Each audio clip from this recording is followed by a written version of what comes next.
തൃശൂരിൽ V D Satheesan പിടിമുറുക്കി. വയനാടിൽ ആര് പിടിമുറുക്കി? ചെന്നിത്തല പിടിമുറുക്കി. തൃശൂരിൽ വി ഡി സതീശൻ പിടിമുറുക്കി എന്ന് പറയാൻ കാരണം അങ്ങനെ കെ സി വേണുഗോപാലിൻ്റെ ഇഷ്ടക്കാരനായ ജോസഫ് ടാജറ്റ് DCC പ്രസിഡന്റായി അവിടെ പ്രഖ്യാപിക്കപ്പെട്ടു.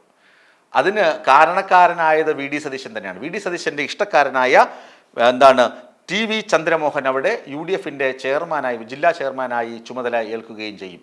ഈ ആളുകളെ നിയമിക്കുന്നതിന് വേണ്ടിയാണ് വി ഡി സതീശൻ ഇക്കണ്ട പാട് മുഴുവൻ പെട്ടത്.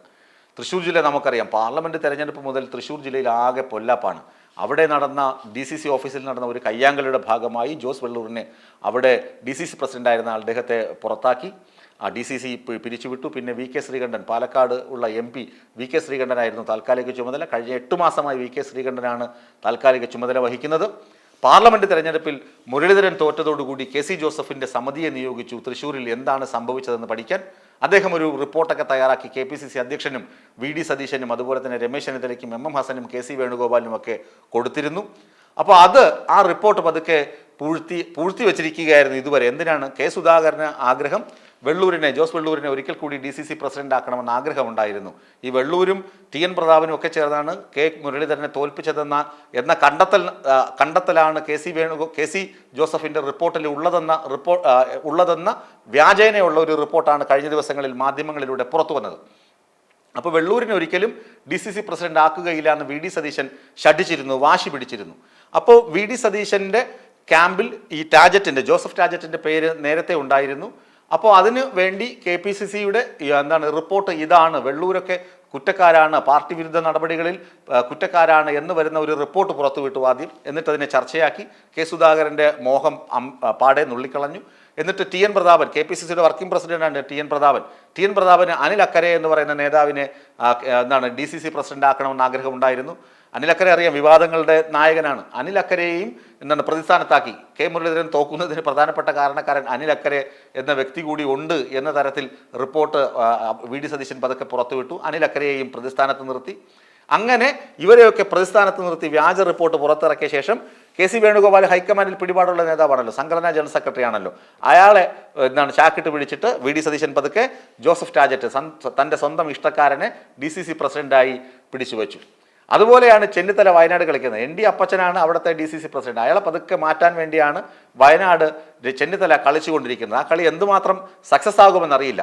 അപ്പോൾ VD സതീശൻ തൃശ്ശൂർ പിടിക്കുകയാണെങ്കിൽ ചെന്നിത്തല വയനാട് പിടിച്ചിരിക്കും.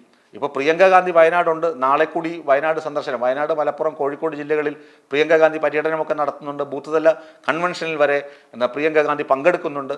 പിന്നെ ഉള്ളത് മുസ്ലിം ലീഗിൻ്റെ അതൃപ്തിയാണ്. VD സതീശനോടുള്ള അതൃപ്തി അവർ തുറന്ന് പ്രിയങ്ക ഗാന്ധിയോട് പറയും. ഇതുവരെ നേതാക്കൾ കൂടിക്കാഴ്ച നടത്തിയതായി റിപ്പോർട്ടുകൾ പുറത്തു വന്നിട്ടില്ല. പ്രിയങ്ക ഗാന്ധിയും അവർ കൂടിക്കാഴ്ച നടത്തും എന്ന് തന്നെയാണ് ഇപ്പോഴും രാഷ്ട്രീയ നിരീക്ഷകർ പ്രതീക്ഷിക്കുന്നത്.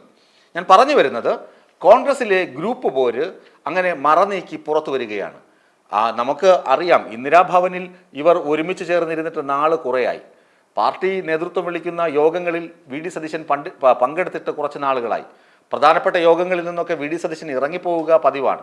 രാഷ്ട്രീയകാര്യ സമിതി യോഗത്തിൽ വന്നിട്ട് കനകോലുവിൻ്റെ റിപ്പോർട്ട് മോഷ്ടിച്ച് അവതരിപ്പിച്ചത് തന്നെ ആകെ പൊല്ലാപ്പായി. അതിന് വിമർശനം ഏറ്റുവാങ്ങേണ്ടി വന്നു. അതിനു മുമ്പ് രാഷ്ട്രീയകാര്യ സമിതി യോഗം വിളിച്ചപ്പോൾ VD സതീശൻ പങ്കെടുത്തില്ല. പിന്നീട് സംയുക്ത വാർത്താ സമ്മേളനം നടത്തണമെന്ന് പറഞ്ഞപ്പോൾ VD സതീശൻ പങ്കെടുത്തില്ല. ഐക്യമില്ലെങ്കിൽ താനീ പണിക്കില്ലെന്ന് പറഞ്ഞ് ദീപാദാസ് മുൻഷി പിണങ്ങിപ്പോയി. ഇതൊക്കെ ഹൈക്കമാൻഡിൻ്റെ മുന്നിലുണ്ട്. ഇപ്പോൾ VD സതീശൻ അനഭിമതനായ നേതാവാണെന്ന് കഴിഞ്ഞ ദിവസം ചാണ്ടി ഉമ്മൻ പറഞ്ഞു. കാരണം എന്താണ്? മലയോര പ്രചരണ ജാഥ നടക്കുകയാണല്ലോ. കഴിഞ്ഞ ദിവസം ഞാൻ പറഞ്ഞു ഇതെവിടെ നടക്കുന്നു എന്ന് അറിയില്ല. ചാണ്ടി ഉമ്മൻ ഇപ്പോൾ ഈ കാര്യം പറഞ്ഞപ്പോഴാണ് പുറത്തു വരുന്നത്. ഈ ജാഥ നടക്കുന്നുണ്ട്. ചാണ്ടി ഉമ്മന് പ്രസംഗിക്കാൻ അവസരം കൊടുത്തില്ല. ചാണ്ടി ഉമ്മൻ ഒന്നുമില്ലെങ്കിൽ ഉമ്മൻചാണ്ടിയുടെ മകൻ മാത്രമല്ല, ആളുകൾക്ക് ഇഷ്ടപ്പെട്ട ഒരു യുവ നേതാവ് കൂടിയാണ്.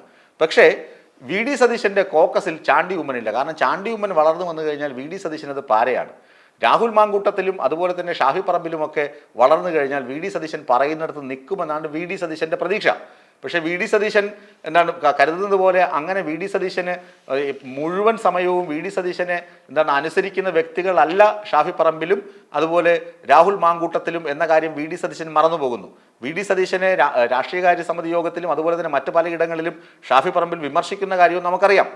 പക്ഷേ ഷാഫി പറമ്പിൽ VD സതീശൻ പലപ്പോഴും ചാണ്ടി ഉമ്മനെ തമസ്കരിക്കാറുണ്ട്. ഈ ചാണ്ടി ഉമ്മന് ഈ സമരപ്രചരണ ജാഥയിൽ, അതായത് മലയോര സമര പ്രചരണ ജാഥയിൽ സംസാരിക്കാൻ അവസരം കൊടുത്തില്ല. അതുകൊണ്ട് ചാണ്ടി ഉമ്മൻ പരസ്യ പ്രഖ്യാപനം നടത്തിയിരിക്കുകയാണ്, എന്നെ ഇങ്ങനെ അവഗണിക്കുകയാണെങ്കിൽ ഞാനെന്തിന് MLA ആയി തുടരണം, എനിക്ക് ഈ പണി മതിയാക്കി ഞാൻ വേറെ എവിടെയെങ്കിലും വല്ല ജോലിക്കും പോയി ജീവിച്ചോളാം, ഞാൻ എന്തിനീ പാർട്ടി പ്രവർത്തനമായി നടത്തണം, എന്നെ ഇങ്ങനെ അവഗണിക്കുകയാണ്. അത് ചാണ്ടി ഉമ്മൻ പരസ്യമായി പറയുകയാണ്. ആ തരത്തിലേക്ക് വി ഡി സതീശൻ ഗ്രൂപ്പ് കളിച്ച് പാർട്ടിയെ നശിപ്പിച്ചുകൊണ്ടിരിക്കുകയാണ്. അച്ചടക്ക നടപടി വി ഡി സതീശനെതിരെയാണ് ഹൈക്കമാൻഡ് ആദ്യം എടുക്കേണ്ടത്. ഏതായാലും വി ഡി സതീശൻ്റെ ഗ്രൂപ്പ് കളിച്ച് തൃശ്ശൂർ ജില്ല അയാളുടെ പോക്കറ്റിലാക്കിയിട്ടുണ്ട് എന്ന വസ്തുതയാണ്, അല്ല എന്ന പരമാർത്ഥമാണ് ഈ ജോസഫ് ടാജറ്റിൻ്റെ DCC പ്രസിഡന്റ് വാഴിക്കലിലൂടെ പുറത്തു വരുന്നത്.